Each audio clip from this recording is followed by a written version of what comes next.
सभी को मेरा प्यार भरा नमस्कार। आइए सुनते हैं, अच्छे विचारों से ही जीवन सुंदर बनता है। ज्ञानचंद नामक एक जिज्ञासु भक्त था। वह सदैव प्रभु भक्ति में लीन रहता था। रोज़ सुबह उठकर पूजा पाठ ध्यान भजन करने का उसका नियम था। उसके बाद वह दुकान में काम करने जाता था। दोपहर के भोजन के समय दुकान बंद कर देता और फिर दुकान नहीं खोलता था। बाकी के समय में वह साधु संतों को भोजन करवाता, गरीबों की सेवा करता, साधु संग दान पुण्य करता। व्यापार में जो भी मिलता उसी में संतोष रखकर प्रभु प्रीति के लिए जीवन बिताता था। उसके ऐसे व्यवहार से लोगों को आश्चर्य होता और लोग उसे पागल समझते।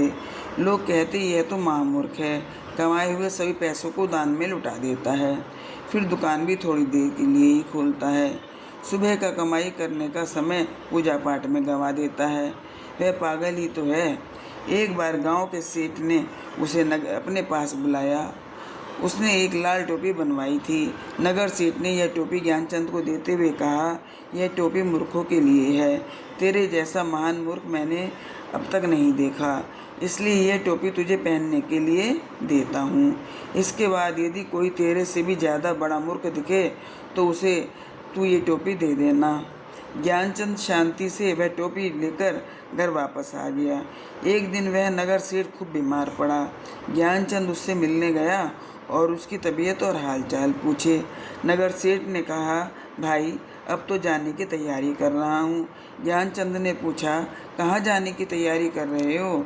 वहाँ आपस में आपसे पहले किसी व्यक्ति को सब तैयारी करने के लिए भेजा कि नहीं? आपके साथ आपकी स्त्री पुत्र धन गाड़ी बंगला वगैरह जाएंगे कि नहीं? भाई वहाँ कौन साथ जाएगा? कोई भी साथ जाने वाला नहीं है, अकेले ही जाना है। कुटुंब परिवार धन दौलत महल गाड़ियाँ सब यहीं पर छोड़कर जाना है। आत्मा परमात्मा के सिवाय किसी का साथ नहीं रहने वाला है। सेठ के इन शब्दों को सुनकर ज्ञानचंद ने खुद को दी गई वह लाल टोपी नगर सेठ को वापस देते हुए कहा, यह लाल टोपी अब आप ही इसे पहनो। नगर सेठ बोला, क्यों? ज्ञानचंद बोला, मुझसे ज़्यादा मूर्ख तो आप हैं। जब आपको पता है कि पूरी संपत्ति मकान दुकान दुनियादारी आपके साथ नहीं जाने वाले, तब भी आप जीवन भर इसी लालच में लगे रहे। ईश्वर की भक्ति नहीं की, दान नहीं किया, परलोक जाने की आपने कुछ भी तैयारी नहीं की। अब आप खुद समझ जाइए कि सबसे बड़ा मूर्ख कौन है। कहानी से यही सीखने को मिलता है, जब दुनिया के मालिक के पास जाएंगे तो वहाँ नाशवान वस्तु कुछ भी हमारे साथ नहीं जाएगी। वहाँ हमें केवल संतों का संग और पाप पुण्य और दान पुण्य ही हमारे साथ जा सकते हैं। और इसलिए सब अपना इन्हीं बातों में अपने जीवन को व्यतीत करें।